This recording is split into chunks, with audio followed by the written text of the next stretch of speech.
नमस्कार, Byju's exam prep IAS Hindi platform पर आपका स्वागत है।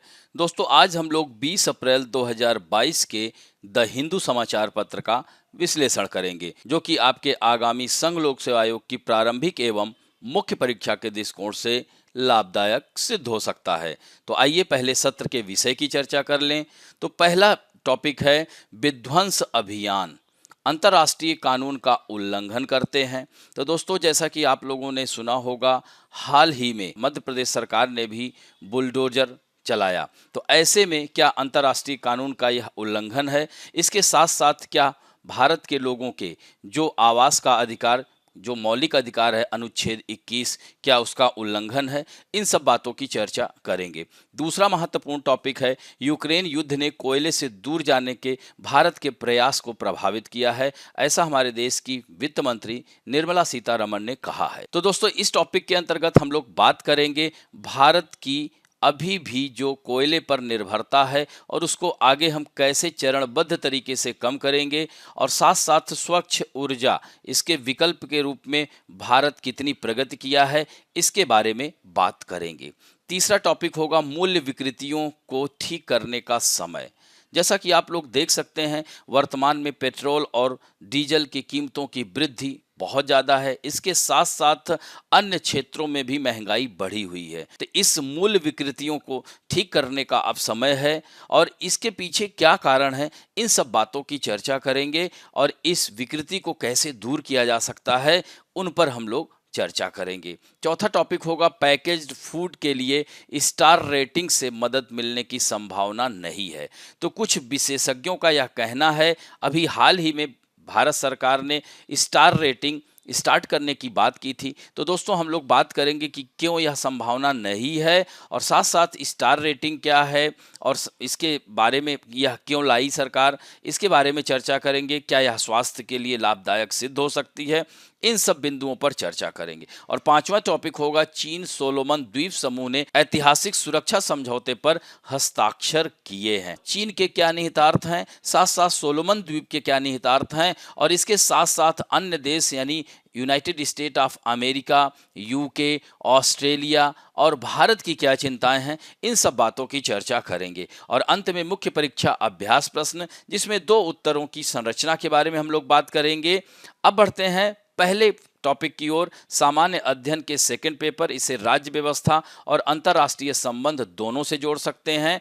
तो यह जो है पेज नंबर 7 पर यानी संपादकीय पृष्ठ पर आया हुआ है। तो दोस्तों, विध्वंस अभियान अंतर्राष्ट्रीय कानून का उल्लंघन है। तो मध्य प्रदेश के खरगोन सहित देश के कई हिस्सों में आप लोगों ने देखा होगा कि रामनवमी के जुलूस के दौरान सांप्रदायिक झड़पें हुई। तो ऐसे में सांप्रदायिक झड़पों के बाद मध्य प्रदेश सरकार ने कथित रूप से दंगों में शामिल लोगों के घरों पर बुलडोजर चलवाया, और यह इस तरह का उत्तर प्रदेश सरकार पहले भी कर चुकी थी। तो फास्ट एंड कोल्ड न्याय सेवा करने का यह विचार उत्पन्न हुआ है। तो ऐसा उत्तर प्रदेश सरकार का कहना है कि इस कृत्य को करने से दंगाई या जो भी अपराधी प्रवृत्ति के लोग हैं, वह लोग सुधरेंगे और उनमें त्वरित सुधार आएगा। इसलिए यह स्टेप उठाया गया है, राज्य की सुरक्षा को देखते हुए, राज्य की अस्मिता को देखते हुए। लेकिन फिर भी बहस छिड़ गई है, क्या राज्य के द्वारा इस तरह का कृत्य किया जाना मौलिक अधिकारों का हनन नहीं है, अंतर्राष्ट्रीय कानूनों का हनन नहीं है? तो इस तरह से इस प्रक्रिया, अब उत्तर प्रदेश में आप लोगों ने देखा होगा कि निजी संपत्ति के नुकसान की वसूली अधिनियम 2020 के अधिनियम के माध्यम से भी आगे इसे संस्थागत रूप दिया गया। जैसा कि आप लोग देख चुके हैं कि लोगों के द्वारा जो आंदोलन किए जाते हैं, कभी कभी हिंसात्मक आंदोलन हो जाते हैं, तो उसकी भरपाई के लिए यह अधिनियम भी व्यवस्था की गई है। तो यहाँ पर यही बात है कि बुलडोजर मशीनें, जो बुलडोजर चलाए जा रहे हैं, यह क्रूर राज्य सत्ता का यह नया प्रतीक न केवल घरों और दुकानों को ध्वस्त कर रहा है, बल्कि कानून के शासन और हमारी संवैधानिक व्यवस्था को भी यह ध्वस्त कर रहा है। क्योंकि मौलिक अधिकारों की अगर हम बात करें तो यह कार्य एकदम गलत है। क्योंकि अगर हम बात करते हैं कि बुलडोजर के द्वारा अगर किसी मकान को हम ध्वस्त करते हैं, तो उस मकान में रहने वाले व्यक्तियों यानी कि अब मान लीजिए कि जिस अपराधी ने कृत्य किया है तो उसके परिवार ने तो उस कृत्य में भागीदारी नहीं थी, तो ऐसे में उनके मूल अधिकारों का क्या होगा? तो यहाँ पर यही बहस छिड़ गई है। तो कानूनी टिप्पणीकारों का यही कहना है कि उचित प्रक्रिया और कानूनी मंजूरी का पालन किए बिना इस तरह के विध्वंस विभिन्न घरेलू कानूनी प्रावधानों, संविधान का उल्लंघन करते हैं, खासकर अनुच्छेद 21 का उल्लंघन। तो प्राण एवं दैहिक स्वतंत्रता के अंतर्गत विभिन्न प्रकार की स्वतंत्रताएं हमारे देश के नागरिकों को मिली हुई हैं। रहने का अधिकार, खाने का अधिकार, पीने का अधिकार, जीने का अधिकार, एकांतता का अधिकार। तो इस तरह से देख सकते हैं कि एक व्यक्ति के द्वारा किया गया कृत्य और इस बुलडोजर नामक कानून के माध्यम से अगर किसी का घर गिराया जाता है तो घर में रहने वाले सदस्यों की सभी सदस्यों को इसका भोगदंड मिल रहा है। तो यह सीधे सीधे उन सदस्यों की मौलिक अधिकारों का हनन है और अंतर्राष्ट्रीय कानून में भी यह बात का कभी भी कह सकते हैं अलाउ नहीं करता है कि वह इस तरह का कार्य राज्य सरकारें करें। तो पर्याप्त आवास का अधिकार भारतीय संविधान के अनुच्छेद 21 के तहत मान्यता प्राप्त एक मौलिक अधिकार है। अब सोचिए, अगर उनके आवास को विध्वंसित कर दिया जाता है, बुलडोजर के द्वारा गिरा दिया जाता है, तो सीधे सीधे उनके मौलिक अधिकारों का हनन होगा। और यही नहीं, यह अंतर्राष्ट्रीय मानवाधिकार कानून ढांचे के तहत एक अच्छी तरह से प्रलेखित अधिकार भी है जो कि भारत पर बाध्यकारी है। तो अंतर्राष्ट्रीय मानवाधिकार कानून, चूंकि हम भी विश्व का हिस्सा हैं, तो अंतर्राष्ट्रीय मानवाधिकार कानून के तहत ढेर सारे आर्टिकल हैं, तो वह भी भारत के लिए बाध्यकारी हैं। जैसा कि अंतर्राष्ट्रीय मानवाधिकारों की जो सार्वभौम घोषणा है उसके अनुच्छेद 25 में यही कहा गया है कि हर किसी को भोजन, कपड़े का अधिकार, आवास का अधिकार, चिकित्सा देखभाल सहित और अपने परिवार के स्वास्थ्य और भलाई के प्रति जीवन स्तर का अधिकार है। अब सोचिए कि अंतर्राष्ट्रीय कानून के साथ साथ भारत के मौलिक अधिकारों में भी यह व्यवस्था दी गई है, रहने का अधिकार, खाने का अधिकार, पीने का अधिकार, शिक्षा का अधिकार, ये सारे मौलिक अधिकार हैं।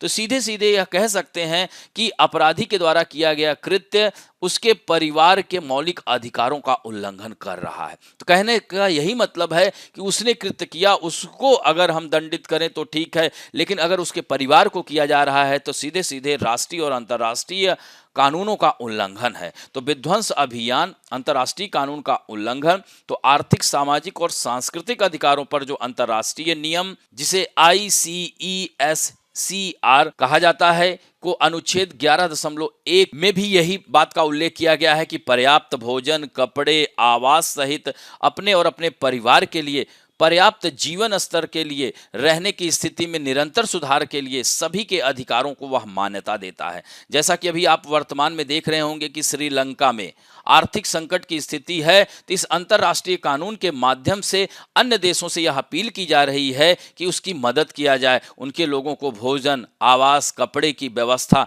हालांकि आवास तो है लेकिन खाने की समस्या हो रही है और कह सकते हैं और भी अन्य उपयोगी वस्तुओं की। तो ऐसे में अंतर्राष्ट्रीय मानवाधिकार आयोग भी आगे बढ़ रहा है और इस तरह से हमारा देश जिस तरह से मदद कर रहा है, अंतर्राष्ट्रीय मुद्रा कोष जैसे संगठन ने भारत की सराहना की है श्रीलंका की मदद के लिए। अब सोचिए, तो इस तरह से अगर अपने राज्य में इस तरह की घटना घटित होती है तो हमारे मौलिक अधिकारों का सीधे सीधे हनन होता है। तो अनुच्छेद 11.1 के तहत पर्याप्त आवास के अधिकार जैसे इन अधिकारों की प्राप्ति सुनिश्चित करने के लिए उचित कदम उठाने के लिए बाध्य है। दोस्तों, ICSCR के तहत मान्यता प्राप्त अधिकार जैसे अनुच्छेद 4 के अनुसार राज्यों द्वारा केवल तभी प्रतिबंधित किया जा सकता है जब कानून द्वारा इन अधिकारों की प्रकृति के अनुकूल और पूरी तरह से समाज के सामान्य कल्याण को बढ़ावा देने के लिए सीमाएं निर्धारित की हैं। तो दोस्तों, ऐसे में मध्य प्रदेश सरकार को यहाँ पर यह देखना होगा कि इस अंतर्राष्ट्रीय कानून और राष्ट्रीय कानून के आधार पर और अंतर्राष्ट्रीय कानून में अनुच्छेद 4 के तहत क्या वह जवाबदेही है।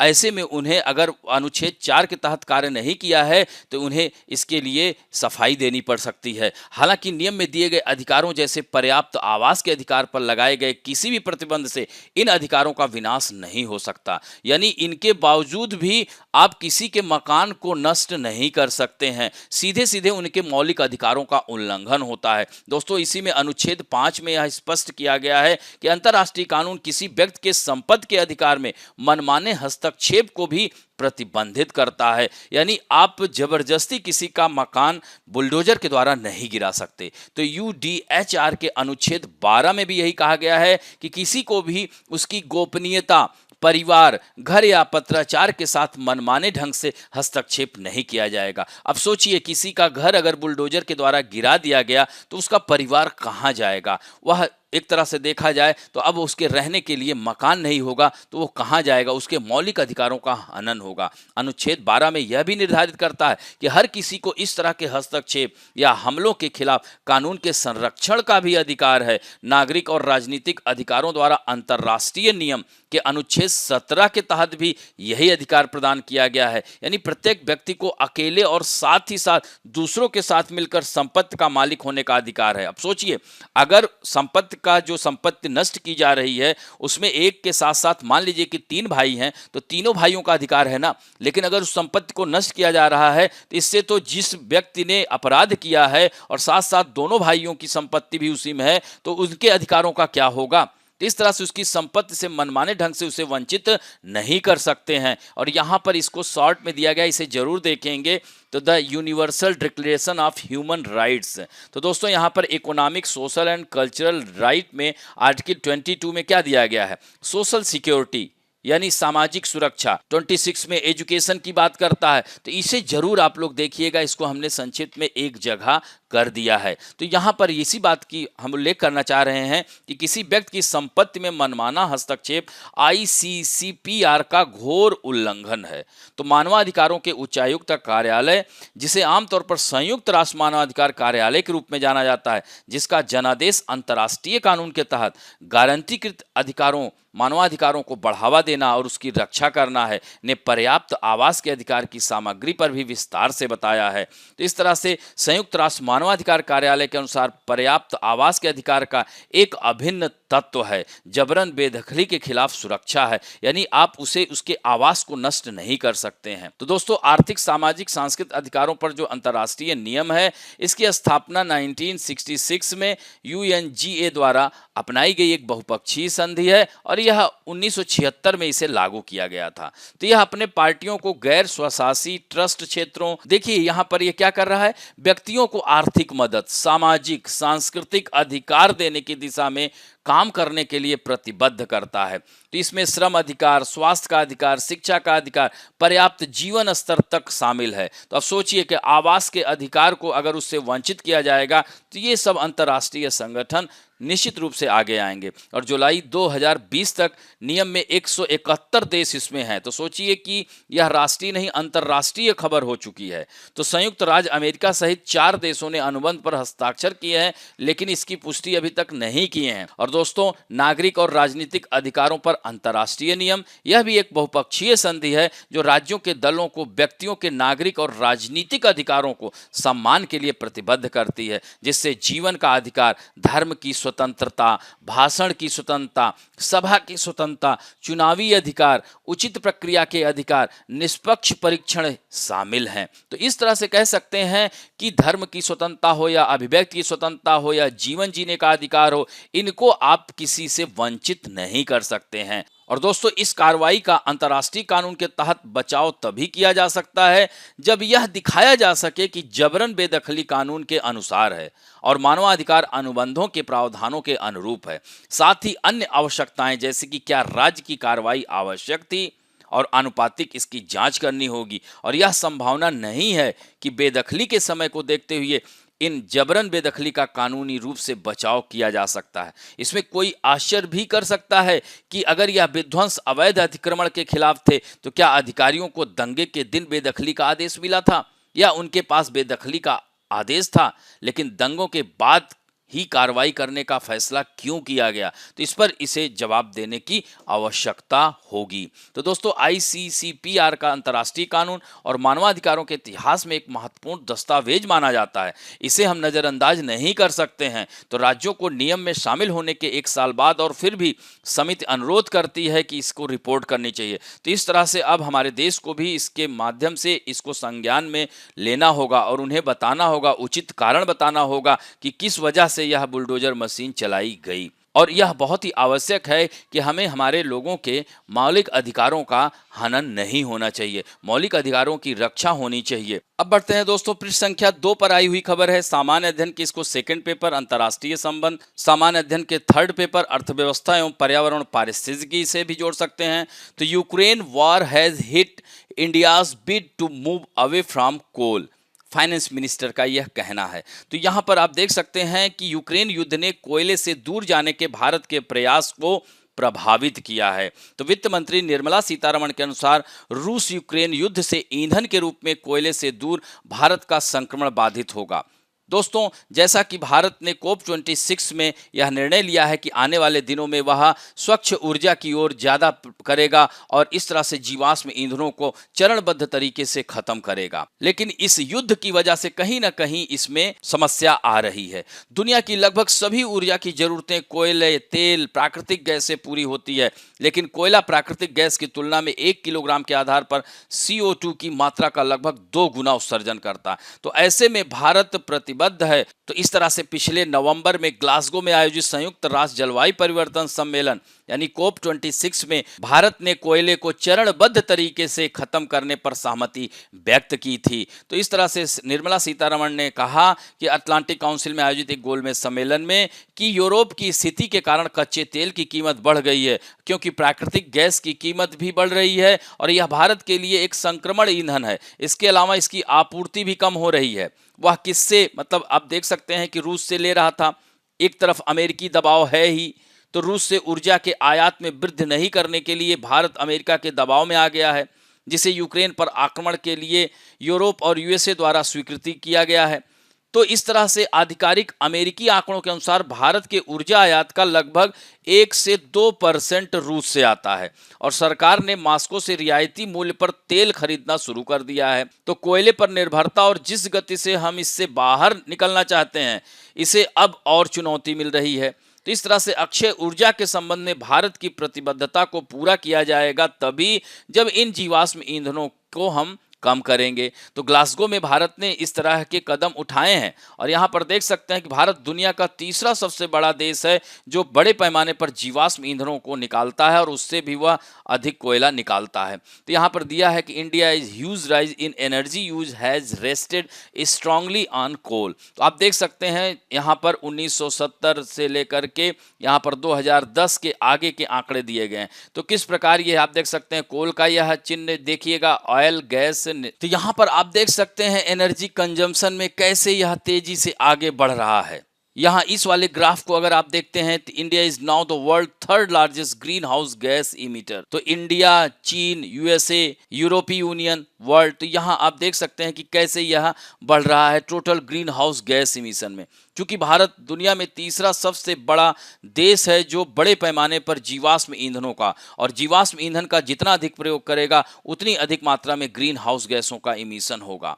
तो भारत ने विकसित देशों से जलवायु वित्त की कमी पर भी अपना ध्यान बढ़ाया है और अपनी जलवायु प्रतिबद्धताओं को पूरा करने के लिए मौजूदा दशक में जलवायु वित्त पोषण में $1 ट्रिलियन की मांग भी की है। और दोस्तों, नेट जीरो इमिशन 2070 यानी 2070 तक भारत शुद्ध शून्य उत्सर्जन प्राप्त करेगा और इस तरह से नवीकरणीय ऊर्जा के साथ अपनी बिजली आवश्यकताओं का 50% वह पूरा करेगा और भारत की गैर जीवाश्म ऊर्जा क्षमता 2030 तक 500 गीगावाट तक पहुंच जाएगी। और यहां पर देख सकते हैं share of coal in primary energy consumption में, तो US 2005 में 24% करता था, 2020 में 10 यानी कंट्रोल कर रहा है। इस तरह से चीन 73% करता था, अब 57% है। जर्मनी 24% करता था, 15% है। भारत की अगर हम बात करें तो 54%, 55, 58 और 55। तो यानी अभी भी भारत पूरी तरह से कोयले पर निर्भर है। तब ऐसे में इसको इसके अन्य उपायों के बारे में सोचना होगा और इस तरह से भारत प्रतिबद्ध है 2070 तक शुद्ध शून्य उत्सर्जन वह प्राप्त कर सकेगा। इसके लिए विभिन्न उपाय भी भारत कर रहा है। अंतर्राष्ट्रीय सौर गठबंधन की स्थापना किया है और इस तरह से ग्रीन ग्रिड पहल के तहत जो है भारत ही नहीं वैश्विक देशों को भी वह स्वच्छ ऊर्जा प्रदान करने की बात कर रहा है और भारत स्वच्छ ऊर्जा के पक्ष में है। अब बढ़ते हैं तीसरे जो पृष्ठ संख्या 7 पर है, इसको अर्थव्यवस्था से जोड़ा जा सकता है, सामान्य अध्ययन के थर्ड पेपर। दोस्तों इसमें दिया गया है कि मूल्य विकृतियों को ठीक करने का समय आ गया है। भारत को कारोबार करने की लागत घटाने पर अब ध्यान देना होगा। तो दोस्तों सुधारों के प्रमुख उद्देश्यों में से एक अर्थव्यवस्था के पहले के अत्यधिक सूक्ष्म प्रबंधन द्वारा उत्पन्न विकृतियों को कम करना बहुत आवश्यक हो गया है। आंतरिक आर्थिक उदारीकरण, अंतरराष्ट्रीय व्यापार, निवेश के लिए खुलेपन के साथ एक मुक्त बाजार अर्थव्यवस्था का उदय हुआ है। तो जैसा कि सभी सुधारों के साथ होता है, इसे आम सहमति और संचालन परिवर्तन के लिए नेतृत्व और राजनीतिक पूंजी निवेश की आवश्यकता होगी। दोस्तों सुधारक जो इस बात की वकालत करते हैं कि संकट कठिन सुधारों के लिए सबसे अच्छा समय है, एक गैर जिम्मेदार आलोकतांत्रिक दृष्टिकोण अपनाते हैं और राजनीतिक नेतृत्व की खराब सेवा करते हैं, जैसे कि राष्ट्र ने 3 कृषि कानूनों के साथ जो अध्यादेश के माध्यम से लाए थे। तो सरकार की नीति प्रेरित मूल्य निर्धारित विकृतियों की उत्पत्ति संसाधनों को बढ़ाने के लिए नगदी संकट वाली सरकार के लिए एक रास्ता खोजने की राजनीतिक आवश्यकताओं में निहित है। या सब्सिडी भुगतान के लिए पैसे खोजने के बिना क्षेत्र के भीतर क्रॉस सब्सिडी के माध्यम से जरूरतमंद लोगों को सस्ती सामान और सेवाएं प्रदान करने के लिए आवश्यक हो जाता है और इन विकृतियों पर एक सूचित चर्चा का समय अब आ गया है। तो इसके लिए नीति प्रेरित मूल्य निर्धारण विकृतियों को कम करने के लिए कार्रवाई की आवश्यकता है जो व्यवसाय करने की लागत को जोड़ती हैं और हमारी खुली अर्थव्यवस्था में मूल्य निर्धारण विकृतियां घरेलू मूल्यवर्धन और रोजगार सृजन के लिए प्रतिस्पर्धात्मक नुकसान का स्रोत बन गई हैं। तो ऐसे में भारत की जो यह सापेक्षिक कमी का यह कह सकते हैं विनिर्माण और रोजगार सृजन में सापेक्षिक कमी का यह परिणाम है। तो पेट्रोल डीजल में जो मूल्य निर्धारण की यह जो विकृति है, आप देख ही सकते हैं कि ऊर्जा आधुनिक औद्योगिक अर्थव्यवस्था की मूलभूत आवश्यकता है और प्रतिस्पर्धा की कुंजी है। तो इसके मूल्य निर्धारण विकृतियां काफी कठिन है।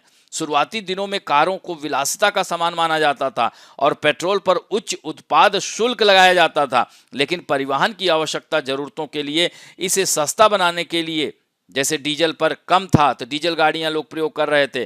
तो पेट्रोल और डीजल के बीच कीमतों में अंतर के कारण डीजल कारों और एसयूवी की आपूर्ति और उपयोग में वृद्धि हुई और जिसके कारण प्रदूषण बढ़ने लगा।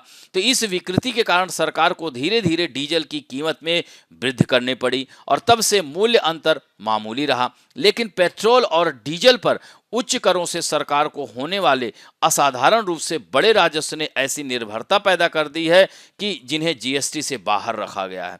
तो हाल ही में केंद्र सरकार कोविड-19 से राजकोषीय प्रभाव को कम करने के लिए अतिरिक्त राजस्व जुटाने के लिए इन पर कर बढ़ा रही है। इससे महंगाई का बढ़ावा मिला है, लेकिन वास्तविक प्रतिकूल प्रभाव माल के सड़क परिवहन की लागत पर पड़ता है, जिससे रसद की लागत हमारे प्रतिस्पर्धियों की तुलना में लगभग 2 गुना हो जाती है।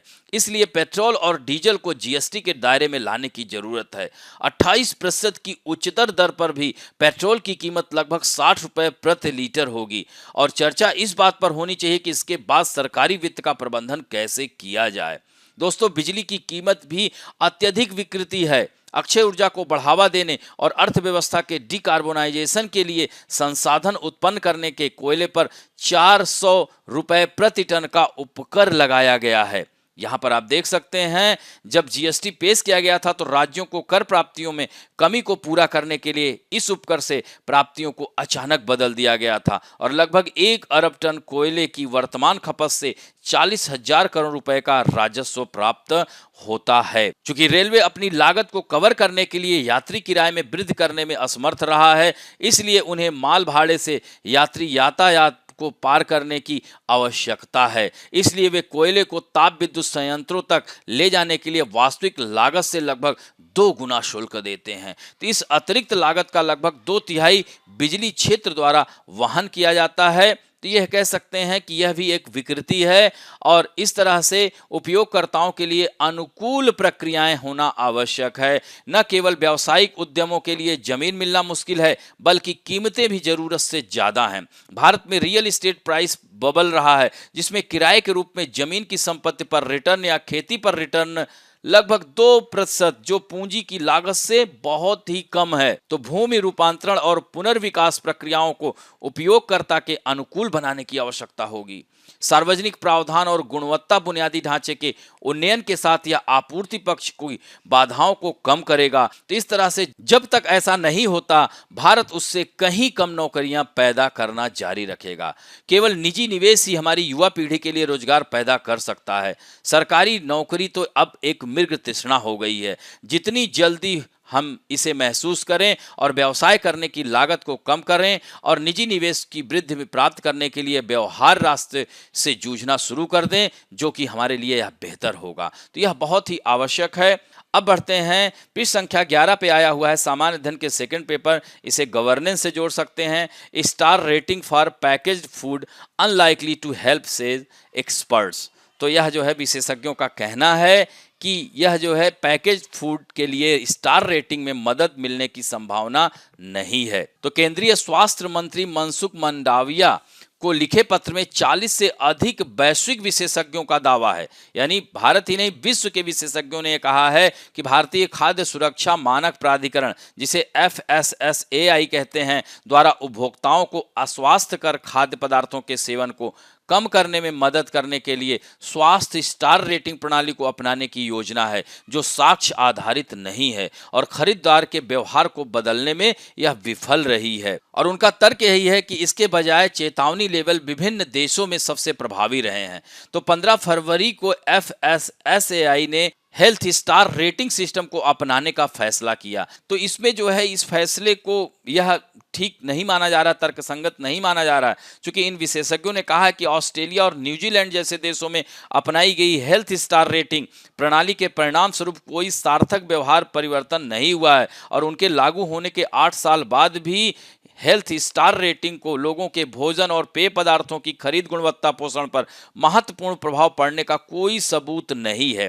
तो ऐसे में भारत क्यों इसे प्रयोग कर रहा है? पोषण शोधकर्ताओं और शिक्षाविदों का तर्क यही है कि यह प्रणाली पोषण विज्ञान को गलत तरीके से प्रस्तुत कर रही है और वे बताते हैं कि इस स्टार रेटिंग के अंतर्गत अंतर्निहित आधार यह है कि यह फल और नट्स जैसे सकारात्मक तत्व किसी उत्पाद के लिए निर्दिष्ट स्टार की संख्या की गणना के लिए कैलोरी, संतृप्त वसा, कुल चीनी, सोडियम जैसे नकारात्मक पोषक तत्वों की भरपाई कर सकते हैं और पोषक तत्वों को जोड़ने और घटाने का यह एल्गोरिथ्म जीव विज्ञान की समझ के अनुकूल नहीं है। तो उदाहरण के लिए फलों के रस में फलों की उपस्थिति शरीर में अतिरिक्त चीनी के प्रभाव की भरपाई नहीं कर सकती है, ऐसा मानना है। तो दोस्तों, यह हेल्थ स्टार रेटिंग सिस्टम है क्या? तो यह रेटिंग सिस्टम, इसको दिखाने के लिए कह सकते हैं स्वास्थ्य रेटिंग दिखाने के लिए उपयोग की जाने वाली मेथडोलॉजी के संबंध में IIM अहमदाबाद ने यह रिसर्च किया था और कह सकते हैं कि यह ग्राहकों को कह सकते हैं कि यह समझने के लिए सरल होगा। कोई भी जो पैकेज फूड है वो उसे खाएगा तो उसमें सारी चीज़ें लिखी रहेंगी, उसमें स्टार दिया रहेगा, ज़्यादा स्टार होगा यानी उसकी गुणवत्ता अच्छी है। तो यह सिस्टम इलेक्ट्रिकल अप्लायंस में उपयोग की जाने वाली रेटिंग सिस्टम पर आधारित होगा और यह स्टार यही बताएंगे कि उसमें पैक किया गया जो खाद्य पदार्थ है कितना स्वस्थ है, कितना अस्वस्थ है, क्या हमारे शरीर के लिए लाभदायक है, इन सारी बातों को इसमें इंगित किया जाता है। तो खाद्य में जैसे कि चर्बी कितनी है, शुगर कितना है, नमक की मात्रा कितनी है, तो यह स्टार रेटिंग जरिए के तहत आसानी से बताया जा सकता है। इसीलिए हेल्थ स्टार रेटिंग सिस्टम को लाया गया। दोस्तों, FSSAI ने यह फैसला क्यों लिया? तो इस रिसर्च में यही पता चला कि देश में एनर्जी से भरपूर जो पैक्ड पदार्थ थे उनके तक देश के लोगों तक यह पहुंच रहा था, जिसकी वजह से और आसानी से यह उपलब्ध हो रहा था, जिसकी वजह से कम्युनिकेबल डिजीज बढ़ रही थी। जल्द ही आप देख सकते हैं कि जंक फूड लोग खाना शुरू कर दिए थे, बच्चे मोटापे का शिकार होने लगे थे। यही कारण है कि FSSAI ने फूड कंज्यूमर को उनके द्वारा खाए जा रहे पैक्ड पदार्थ के आहार पोषण चार्ट के बारे में आसानी से समझाने के तरीकों की खोज शुरू की और इस तरह से स्टार रेटिंग का तरीका सबसे बेहतर और सरल लगा और जिस वजह से इसे लागू किया।